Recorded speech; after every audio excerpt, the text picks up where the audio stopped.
quero agradecer a presença da Tatiana, que gentilmente está cedendo seu concorrido horário, né, para a gente poder, foi uma demanda, Tatiana, até deixando esclarecido aqui, já em uma assembleia, né, e realmente eu já tinha manifestado para ti em reunião, né, sobre o pedido dos médicos para entender um pouco melhor sobre o projeto do HPS e, claro, os impactos que isso vai causar no trabalho diário deles e na assistência, que obviamente, né, trocar o pneu com o carro em andamento sempre gera transtornos, né, mas que, como eu tinha explanado, né, que tinha tido várias reuniões já e realmente é difícil de compor o horário, né, de cada um com os horários também da própria gestão, né?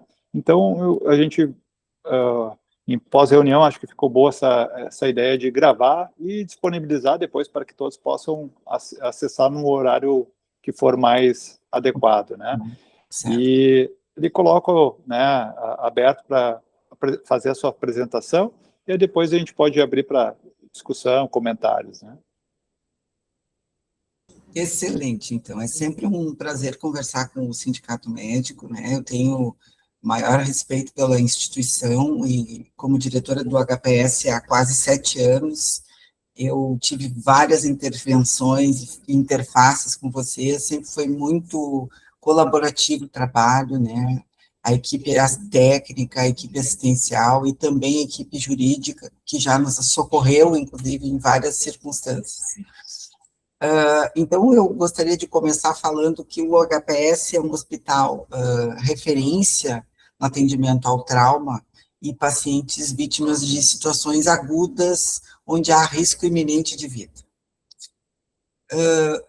Durante esse período que a gente está trabalhando na questão da reforma e também da estruturação de um prédio novo, nós tivemos dezenas de reuniões, conversas com várias especialidades. Algumas reuniões tiveram, sim, participação de alguns colegas médicos, outras não. Agora, neste momento, está acontecendo uma reunião na sala ao lado com a equipe de arquitetura e engenharia contratada para delineamento de algumas coisas que ainda precisam esclarecer. Por exemplo, né, a gente vai ter um centro de tratamento de queimados que vai ser referência nacional. Eu não tenho dúvida que vai ser o mais moderno do Brasil. Mas a gente precisa decidir, dentro do escopo daquilo que a gente vai fazer, se vai ter balneoterapia, se não vai. Se a sala de curativos tem que ter mais ponto de lógica ou não. Então, são coisas que são... Por isso que o projeto está sendo muito discutido, né? Semana passada, na sexta-feira, nós apresentamos para o chefe do serviço da plástica, para que ele pudesse olhar e dizer, não, isso aqui, dentro das coisas que a gente vê de moderno no país e fora do país, vai nos atender. O que mais a gente precisa colocar? Hoje, o pronto-socorro, ele não tem um equipamento de ressonância magnética, que é hoje um exame de diagnóstico para compor o diagnóstico médico, fundamental em alguns casos, né? Por exemplo, articulações, partes moles. Quando a gente fala de lesões de joelho, a gente faz hoje com a tomografia, mas sabe que o paciente vai ter que dar uma sequência em outro lugar ou complementar esse diagnóstico. Então, a gente está pensando o hospital para daqui 50 anos. Claro que não tem como projetar o que vai ter de modernidade, inteligência artificial e outras características desse tempo que a gente vive. Nós não teremos como acertar tudo, mas a gente quer acertar o maior número de atividades possíveis.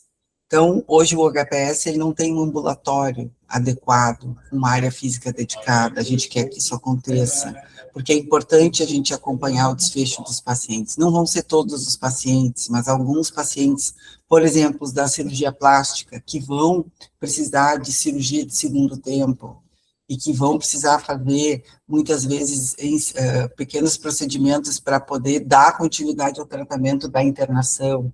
Então, são coisas que a gente está desenhando para esse novo projeto. Além disso, existe todo um planejamento de uma reforma do prédio atual. O prédio atual envolve o quê? O prédio histórico, que é o prédio ali dos 44 anos, que é o prédio onde o hospital começou, e também o prédio anexo, que é esse prédio aqui que nós estamos, que é um prédio mais administrativo, que foi construído em 2004. Esse recurso ele está sendo dimensionado através de um financiamento internacional, do BID, e todo o projeto do que vamos fazer em cada área para modernizar está sendo também discutido com uma equipe técnica de engenharia e arquitetura. Então, como o senhor falou, né, doutor Ricardo, existe um grande movimento para a modernização do HPS, que não é só a questão assistencial, também questão de infraestrutura. Os nossos canos hidrossanitários, alguns andares ainda são de ferro fundido. E a gente não pode manter isso assim, né? Então tem que trocar todo o encanamento hidrossanitário do hospital. Tem que fazer toda uma reforma de climatização. Tudo isso está previsto nesta reforma que eu falei do Banco Interamericano de Desenvolvimento. Paralelo a isso, tem o desenho do novo hospital, com mais 115 leitos, dobrando a nossa capacidade instalada. Então, é esse o desenho que eu vou trazer para vocês, mas é importante que vocês saibam e que quem for assistir esta live que nós estamos gravando, que possa também saber dos planos do hospital em relação à área existente, né? Porque o hospital tem que continuar funcionando. A gente está planejando coisas para o futuro, mas e a estrutura atual, como é que fica? Então, eu vou botar aqui na tela, vou compartilhar aqui com vocês a apresentação do projeto para o futuro, tá? E aí vocês podem perguntando e a gente vai esclarecendo. Só um minutinho. Aproveitando, Tatiana, enquanto abre, então, pelo que eu entendi, então a gente ainda não tem um cronograma definido, então, de obras, né, que era uma das questões que os médicos haviam perguntado Não temos, porque o projeto ainda não está concluído. Nós só vamos ter a apresentação de um cronograma depois da conclusão do projeto. O detalhamento das coisas que vão acontecer dentro de cada andar do hospital será baseado num cronograma também orçamentário, porque a gente já captou recurso para fazer a parte inicial da obra, mas isso precisa entrar e casar com esse cronograma. Não sei se o senhor entendeu, doutor. Não, perfeito. E mais uma questão, mas essa seria a parte do novo HPS, né? Sim. Mas a parte da estrutura antiga, as obras de, vamos dizer assim, readequação, né, da estrutura antiga, existe já um planejamento, um cronograma de obras? Exatamente aí que nós estamos. A gente quer também o termo de referência para cada andar vai ser desenvolvido com a equipe do BID, da Secretaria Municipal de Obras e equipe do HPS. Todo esse cronograma do que vamos fazer primeiro, onde vai ficar tal determinada coisa, tudo isso vai ser apresentado, mas ainda não está pronto. Porque é realmente uma operação assim, nós temos uma área ali no terceiro andar que deve funcionar como backup. Então, quando a gente for fazer a reforma da enfermaria do terceiro andar, nós vamos passar os pacientes para lá e vamos reformar a enfermaria. E aí os pacientes voltam. Então, tudo isso está sendo pensado para poder fazer o ataque de obra, né? Que a gente não pode começar as coisas sem pensar antes. Até porque isso pode gerar outros problemas para os pacientes. Então, aqui é um desenho onde a gente vê uma fachada nova. Essa obra, ela iniciou, e a empresa que ganhou a licitação, ela teve vários problemas. Então, nós estamos tratando com a Procuradoria para ver se a gente consegue trocar essa empresa, porque eles tinham que entregar 100% da obra e entregaram 17%. Então, a gente também está lidando com essas questões, porque as empresas participam do processo licitatório, e nem sempre elas conseguem cumprir pelo preço que acabam oferecendo. O processo licitatório, ele é público, né, todos podem acompanhar, mas, infelizmente, essa primeira empresa que participou já deu problema. Então, nós temos que fazer um processo de ajuste para essa reforma da fachada. Esse desenho, ele já está aprovado, e essa obra deve retomar logo. essa da fachada.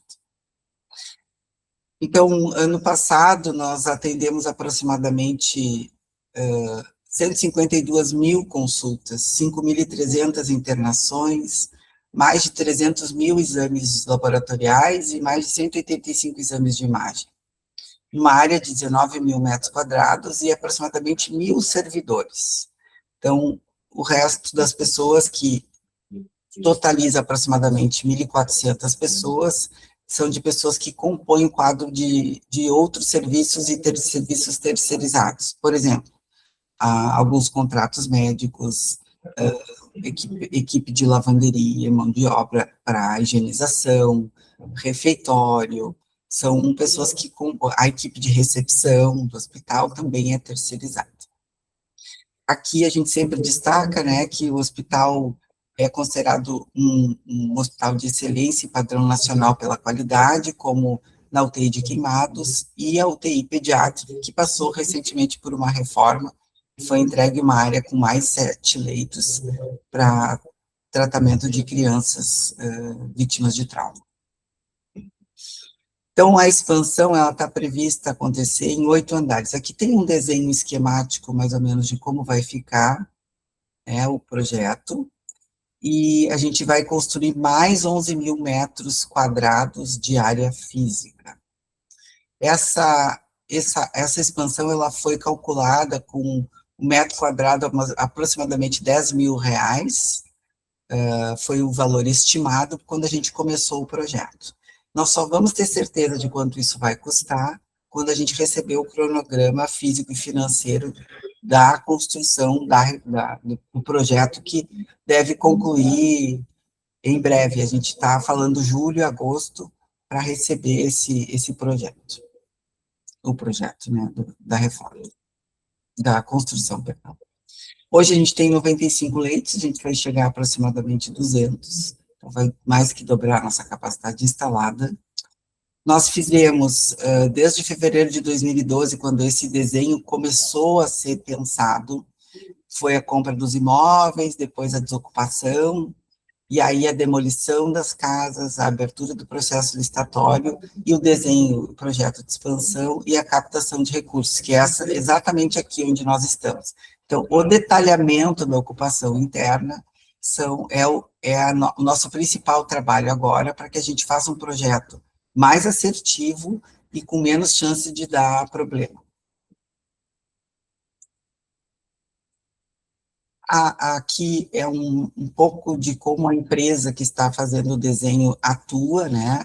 Eles trabalham com alguns critérios bem modernos, então a viabilidade do prédio, as instalações, a flexibilidade, porque a questão de segurança, não só a segurança do paciente, mas segurança patrimonial também, a manutenibilidade, ou seja, ter espaços em que a parte de manutenção não prejudique a assistência. Então, essa é uma das grandes inovações que a gente imagina que vai trazer, né? Por exemplo, nós colocamos um andar inteiro, no 5º andar, pensando na parte de atendimento da climatização, IT médico, e coisas que não vão interferir na assistência. Então, por exemplo, precisa fazer um conserto do ar-condicionado, ou da rede de gás, ou algum outro tipo de conserto nas UTIs, tu faz por este andar, sem que isso interfira na operação do dia a dia.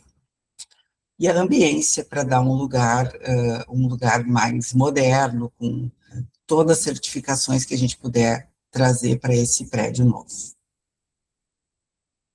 Então, aqui tem um desenho esquemático novamente, onde a gente desenha o que vai ter, né? Então, assim, no segundo subsolo, vestiários e uma parte de reservatórios para a gente ter água e abastecimento, diesel para o gerador, tudo que for para manutenção de equipamentos vitais, a gente vai colocar neste subsolo. Entretanto, a gente tomou o cuidado de não deixar, por exemplo, geradores, o IT médico e coisas que são muito importantes, porque nós imaginamos que isso é uma segurança, considerando tudo o que aconteceu nos últimos episódios, onde a gente teve a enchente e outros eventos climáticos que podem acontecer. No primeiro subsolo tem toda uma equipe de manutenção, chegada de docas, então toda a parte de infraestrutura para chegar ao hospital. A parte de portaria, ambulatórios e a parte de imagem com áreas técnicas, como, por exemplo, a ressonância magnética, vão ficar no térreo. Por este prédio não entrarão pessoas para internar. Todas as pessoas que entrarem para esse prédio entrarão caminhando ou através de cadeira de rodas. Mas não é um prédio onde vai haver uma porta de emergência. A porta de emergência do hospital continuará sendo acessada pela Osvaldo Aranha, como é hoje. A emergência não vai mudar de lugar. No segundo e no terceiro pavimento, nós temos as unidades de internação. No quarto, a UTI de queimados. Aqui, então, no quinto, né, que eu falei para vocês, fica um pavimento técnico com instalações de climatização e outros equipamentos vitais para o hospital, e também foi uma maneira de economizar na distribuição, por exemplo, da climatização. Quando os equipamentos ficam todos no último andar, a gente diminui aí o volume de tubulações para atendimento das duas UTIs. Né? No sexto andar haverá uma nova UTI, no sétimo andar a parte de ensino e administração, e no oitavo andar, que não pode ser ocupado na sua totalidade, vai ficar um rooftop para a gente fazer algum tipo de atividade que possa reverter recurso para o hospital. Então, ter atividades aqui no rooftop para eventos, cursos, para a gente poder ter o custeio da operação. Aqui, só trazendo um detalhamento, né, o Rio Grande do Sul tem um único centro de queimados estruturado e habilitado, que é o do pronto-socorro. Nós temos ainda 2 leitos no Cristo Redentor, que é o outro hospital de trauma da cidade, e que atendem uma demanda que a gente não está dando conta. Então, vem gente do estado inteiro para cá. E isso tem sido bastante debatido, né, o senhor acompanhou ontem a conversa com o secretário Fernando, quanto a gente tem dificuldade, às vezes, de fazer com que as pessoas permaneçam nos seus locais, nas suas cidades, por uma capacidade instalada inexistente. Está na hora da gente discutir um pouco disso, porque não tem como a gente continuar com um único centro de queimados. Minas Gerais tem 19, São Paulo tem mais de 12, agora eu não lembro os números de cabeça, mas em todos os estados do Brasil a gente tem uma distribuição maior, né? E a gente sabe que o paciente queimado, quando é bem tratado e tratado num lugar adequado, ele sobrevive, ele consegue sobreviver mais e melhor. Então, aqui o desenho do hospital, né, projetado na quadra. Então, aqui a gente pode ver o prédio histórico, o prédio anexo, que é esse que eu falei para vocês, e o prédio que vai ocupar, então, a parte da José Bonifácio, onde haverá entrada de pessoas por aqui, de pacientes, e também toda a parte de abastecimento do hospital, que hoje é feita pela Venâncio Aires. Aqui um desenho esquemático da fachada, ainda é um desenho de proposta de como vai ficar. E aí, assim, a gente tem a Fundação Pro HPS como um braço forte para a captação de recursos, né? E a gente criou essa conta para poder as pessoas fazerem as suas doações, mas, obviamente, a gente sabe que para o empresariado se vincular a esse programa, ele vai querer conhecer o projeto. Então, por isso que nós ainda estamos numa fase pré-captação oficial, assim, né? A gente já foi a Brasília, já conseguimos quase 50 milhões, junto com os deputados e também com o Tribunal de Justiça, que fez uma doação vultuosa aqui para o HPS, mas ainda tem todo o empresariado gaúcho que com certeza vai se mobilizar e essa doação provavelmente vai acontecer via Fundação Pro HPS. Esse é o slogan da campanha, né? O HPS cuida da gente, a gente cuida do HPS. E é também um chamamento da população que doa muita coisa através do Troco Amigo da Panvel e que faz parte desse modelo que a gente gostaria de continuar trabalhando com a participação da sociedade. Eram esses os detalhamentos que eu gostaria de trazer aqui para vocês. Acho que ainda tem muitas coisas que podem ser melhor divulgadas, né? Nós pretendemos, assim que tivermos o projeto concluído, apresentar para as equipes, porque acho que isso é muito importante, né? Algumas coisas ainda estão em ajuste, alguns chefes de serviço estão, sim, sendo chamados para participação, para poder nos ajudar a decisão de coisas que são muito mais técnicas, né? Apesar da empresa ter todo o know-how e usar adequadamente e experiência para fazer desenho de hospital. Eu estou à disposição para perguntas.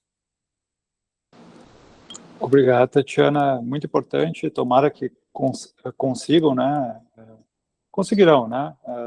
Talvez não esse tempo hábil para esta gestão, né? Mas gestões futuras, espero que mantenham. O projeto é importante a gente ampliar a nossa capacidade de atendimento, né? E como colocaste muito bem, né? Inclusive esse déficit que já temos, inclusive em relação a centros especializados, principalmente queimados, mas eu diria até de trauma em geral, não específico a queimados apenas, né?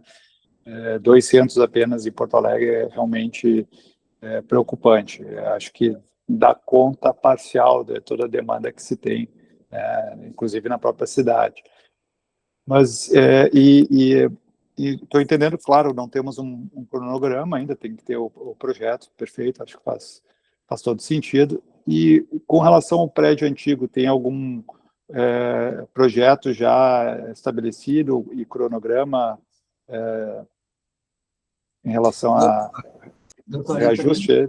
É isso. Então, assim, tem todo um desenho das unidades. Por exemplo, a enfermaria do terceiro andar, tá? Que é uma enfermaria que tem aqueles quartos grandões, que tem 2 banheiros, que é um desenho que não cabe mais no mundo que a gente vive, né? Esse desenho já está pronto, o desenho. Mas a gente precisa licitar a obra. Então, a licitação vai acontecer pelo BID. Neste momento também, a gente está discutindo exatamente isso. Então, o termo, para não dar problema, né, e a gente não ter dificuldades, a gente já definiu internamente que tem que usar um modelo diferente de licitação. Não é que nem licitar caneta, papel, tem que licitar técnica e preço. Isso é um modelo diferente que a prefeitura tem adotado e que vai atender às normas técnicas e vai atender com segurança aquilo que o hospital precisa. Mas, infelizmente, eu ainda não recebi de volta todos os desenhos. Então, logo a gente receba, eu já me prontifico aqui para fazer uma nova conversa, né, e trazer para vocês em primeira mão tudo que for apontado e como é que vai funcionar.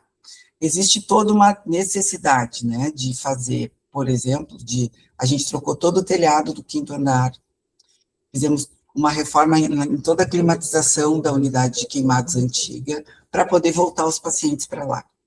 Só que, mesmo para voltar os pacientes agora, que a unidade já está com a climatização pronta e tal, tem ajustes que precisam acontecer. Ainda tem coisas de madeira, tem ajustes na parte sanitária que a gente vai precisar fazer. E esse recurso, ele vai vir do dinheiro esse do BID. Então, logo a gente consiga, a gente vai adiantar esse projeto, que vai ser o primeiro a entrar em execução. A unidade está pronta, mas precisa de ajustes. Eu não posso botar os pacientes lá e depois tirar de novo para reformar de novo, então eu vou gastar 2 vezes o recurso, não posso. Então logo a gente tenha esse dinheiro, essa aprovação desse projeto, a gente vai começar a reformar a unidade de queimados, que vai ser a primeira a receber os pacientes de volta. Eu tenho pressa, eu passo o dia todo perguntando, e aí? Vamos lá? Que hora, quando é que vai ficar pronto? Então, mas é tudo uma coisa que não depende só da nossa vontade. Mas então o projeto da reforma do prédio antigo já existe, de todo ele, ou ainda não temos um projeto? Ele existe, mas ele está picotado, entende? Tem um pouco aqui, um pouco na SMOI, um pouco no BID. Então, nós precisamos juntar tudo isso para que possa fazer um processo licitatório. Vai sair, o primeiro que vai sair, eu já digo para vocês e adianto, que é a unidade de queimados. Por quê? Porque ela já está praticamente pronta, a gente só precisa fazer alguns ajustes hidrossanitários e na rede de gás. E aí, fazendo isso, a gente retira os madeirames, as coisas que estão muito velhas, faz o ajuste e volta os pacientes para lá. Depois, a ideia é reformar o UTI do terceiro andar.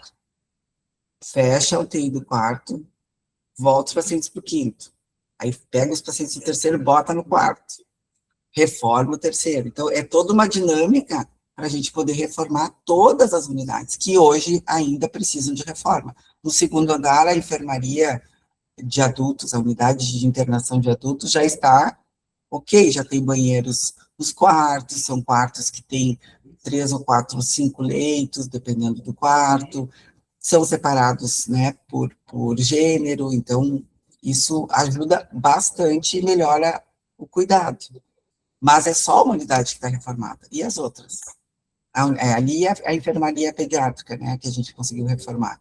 Mas precisa a enfermaria do terceiro, a UTI do terceiro, a UTI do quarto andar passou por uma pequena reforma, mas também precisa de ajuste, então vai virar um canteiro de obras isso aqui. Mas depois tem a emergência, que a gente precisa reformar, então assim, é uma coisa que não pode parar. Então, a minha conversa também com o prefeito e com o secretário tem sido essa, assim, a gente começou e agora nós vamos ter que dar fim nisso. Junto com isso, tem uma discussão que precisa ser feita, né? Como é que nós vamos custear essa operação? Como é que nós vamos manter e dar sustentabilidade? Porque hoje o hospital não é sustentável. Né? Com o volume de atendimento que nós temos e com a tabela SUS, do jeito que ela financia o sistema, ela não paga o custo da operação. O paciente queimado, ele custa mais ou menos R$9.000 a diária. E a gente recebe do governo tripartite, do Estado e do governo federal, um custeio que é muito insuficiente para manter a operação.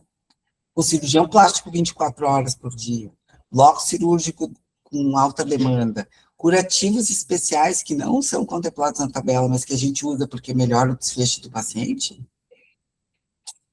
esse custo multiplica muitas vezes pelo valor que a gente recebe da tabela SUS. Então, isso é uma discussão que a gente também vai ter que fazer para dentro e para fora com as pessoas que decidem isso. Estou entendendo a forma de contratualização que está com a HPS é por procedimento, não é uma pactuação de valor fixo, Não, como é de algumas instituições. A gente é um hospital orçamentado. Então, por exemplo, o hospital custa 19 milhões mês. A prefeitura banca 70% disso, 80%. O resto é financiado pelo governo estadual, com recursos vinculados a alguns programas, e governo federal vinculado à produção e habilitações. Mas, mesmo assim, esse dinheiro é insuficiente. Entendi, o do governo federal entraria pela tabela SUS. Isso, que é o que a gente produz. Né? O atendimento, a diária da UTI de queimados é R$900. Não paga. Intensivista 24 horas, como manda a lei, um rotineiro, 2 rotineiros, um de manhã e um de tarde, e mais um plantonista, 24 horas. Corpo técnico de terapia intensiva, com fisioterapeuta, 18 horas por dia, com técnicos de enfermagem dedicados e com alta demanda de trabalho, com um dimensionamento muito aquém daquilo que a gente realmente necessita. Porque, de fato, assim, o cuidado do que... Estou falando só de queimado, né? Mas de trauma de uma maneira geral, o cuidado do paciente traumatizado, ele é muito diferente de um paciente clínico de UTI. Então, hoje, o nosso SAPS da UTI, ele é dos mais altos da cidade. E o doutor Cristiano, que é o nosso chefe de terapia intensiva aqui, ele sempre fala isso, mas os nossos pacientes são mais graves. E a gente tem como comparar isso, porque a gente participa de a gente tem um sistema aqui que monitora as nossas UTIs e a gravidade dos pacientes. Um paciente de queimado, que a gente começa a fazer o curativo às 8 horas da manhã, muitas vezes às 10 horas, a gente não terminou ainda. Aí tu imagina as pessoas fazendo essa demanda de cuidado e um esforço físico imenso, né, para tratar esses pacientes. A demanda de cuidado da enfermagem é infinitamente maior do que um paciente clínico, cardiopata, que está na UTI, sem tubo, um pouco de medicação e tal. É o mesmo leito de UTI, é a mesma diária. Mas a demanda de cuidado é muito maior do pacientes que têm intervenção cirúrgica, que têm pacientes de trauma, que a gente faz aqui, controle de danos inicial para resgatar a vida, são reintervidos 2, 3, 4 vezes, às vezes durante a internação, com curativo a vácuo, que custa muitos R$ 1.000, e a gente não deixa de colocar nos pacientes. Né? Só que isso é um repasse que é insuficiente. Então, nós vamos deixar de atender essas pessoas? Óbvio que não. Nós vamos dar a melhor tecnologia que a gente puder, só que tudo tem um custo que, às vezes, a gente não consegue bancar. Então, essa discussão é que ela é interessante, ela é necessária, e ela precisa estar em todos os fóruns, inclusive no sindicato médico. Quando a gente fala aí, os nossos residentes que são super afiados, estudam um monte, eles, não, mas tem tal tecnologia, será que a gente não pode implementar aqui? A gente não mede esforços para colocar as coisas em funcionamento. Sem contar que tem toda a manutenção da operação e deixar tudo que tem funcionando como tem que funcionar. Então, essa também é uma luta diária para a gente manter as coisas funcionando, né, bem. Então, carros de anestesia, a gente vai comprar carros novos agora. Então, modernizar a infraestrutura existente também é fundamental. Os focos de iluminação, né, os focos de luz lá para o térreo, lá, a gente tem que trocar esse ano todos, porque eles já estão em deadline. Então, a indústria também nos exige modernização. Então, tudo que tem de melhor, a gente está trazendo para a operação do hospital. Eu estive agora em junho, acho que foi, na feira hospitalar, que é a maior feira da América Latina de equipamentos e materiais, e portes e próteses e tudo, para ver se novos fornecedores também para o Estado. Por quê? Porque muitas vezes a gente tem materiais que são excelentes, mas não tem representante aqui. Por quê? Porque, sei lá, acho que o eixo ali Rio-São Paulo, né, fica muito mais aquecido, e é importante que essas indústrias, essas fábricas, essas representações venham para Porto Alegre. A gente quer que venham, porque daí facilita a nossa entrega. Então, tem um material que a gente usa da Buco, que só vinha de São Paulo. Aí atrapalha um pouco essa logística também de distribuição. Então, também a gente foi para a feira trazer isso, trazer materiais, né, para fazer outras cirurgias que a gente ainda não faz aqui, como cirurgia de coluna. Somos um hospital, mas não fazemos cirurgia de coluna. Então, está na hora da gente discutir isso, né? A gente quer mudar algumas realidades, quer mudar alguns cenários que a gente tem tido aqui no hospital para melhorar o desfecho para os pacientes, que é o que mais nos interessa. Eu acho que essa iniciativa pode ser facilitada, né, no sentido até do uso do sindicato dos hospitais, o Sindiospa, né, no sentido de tentar juntar todas porque imagino que a demanda do HPS seja muito semelhante à demanda de outros hospitais atendidos, né, de Porto Alegre. Então, havendo uma demanda maior de vários grupos empresariais, seja público e público-privado ou privado, né, possa facilitar, né, esse ingresso dessas outras empresas aqui em Porto Alegre. Acho que talvez seja o caminho melhor, assim, né, tentar, através deles, compor o que seria de prioridades, né, de ingresso de novos recursos, aparelhos aqui em Porto Alegre. A Tatiana, queria agradecer a disponibilidade. Acho que é importante, talvez, a gente repetir futuramente essa explanação com relação ao cronograma de obras, quando tiver realmente o projeto já definido, né, eu entendi que pelo menos, principalmente vai ser primeiro a reforma do antigo, pensando também no novo, né, mas imagino que deva passar primeiro pelas reformas do prédio antigo, as necessidades de readequação, né, e adaptação da estrutura, né, como tu colocaste ali.